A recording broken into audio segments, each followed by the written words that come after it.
আমার মেয়ে, আমার জায়ের বোনের মেয়ে, ভাইয়ের মেয়ে আর আমার জায়ের ফোঁটা ভাতৃদ্বিতীয়াতে ছিল।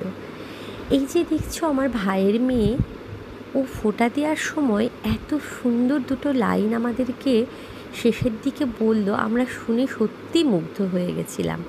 আমরা তো এতদিন ভাইফোঁটা দেওয়ার সময় বলি, ভাইয়ের কপালে দিলাম ফোঁটা, জমের দুয়ারে পড়ল কাটা। যমুনা দেয় জমকে ফোঁটা, আমি দিই আমার ভাইকে ফোঁটা।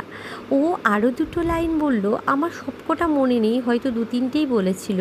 বলল, ফোঁটা যেন না নড়ে, ভাই যেন আমার না মরে।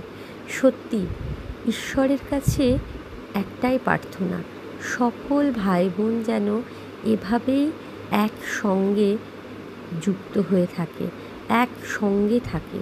ভাই বোনের সম্পর্ক অদ্ভুত মধুর, কিন্তু এটা বলে বোঝানো যায় না। আমি আমার মেয়েকে দেখি, আমার দাদার সাথেও আমার সম্পর্ক, আমার দিদির সাথেও সম্পর্ক, সত্যি এগুলো অদ্ভুত একটা টান। এই টান কাউকে শেখাতে হয় না, ভেতর থেকেই তৈরি হয়।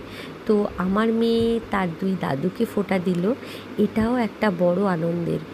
এই যে দাদু ঠাকুমা নাতিদের ফোঁটা দেয়া, নাতনিদের ফোঁটা পাওয়া, এটা কিন্তু বড় ভাগ্যের, বলো। তো আমাদের ফোঁটা কিন্তু দারুণ আনন্দের হলো। এরপর আমার জায়ের আর আমার ফোঁটা শুরু হলো। এই একে একে আমার দাদা, ভাই, আমার বর ফোঁটা পেল, আমার ভাসুর ফোঁটা পেল। আর কী যে আনন্দের, কি বলবো। সত্যি কথা বলতে ফোঁটাতে অন্যরকম একটা আনন্দ হলো এবছর। আর এখানে আমার দেওরও ফোঁটা পেয়েছে আমাদের থেকে। আমার ভাসুরকে আমি দিয়েছি, আমার জাকে আমার বর দিয়েছে। সত্যি আমরা সবাই কিন্তু ভাই বোনের মতোই। আমরা কিন্তু কেউ বৌদি দেওর এরমভাবে থাকি না। আমরা সবাই সবাইকে তুই বলেই ডাকি, আর দাদা বোন বলেই সম্বোধন করি। তো এরপর ছিল আমার ভাসুরের তার দিদির থেকে ফোঁটা নেওয়া। তার বড় দিদি, সে তাকে ফোঁটা দিতে এসেছিল তাদের বাড়িতে।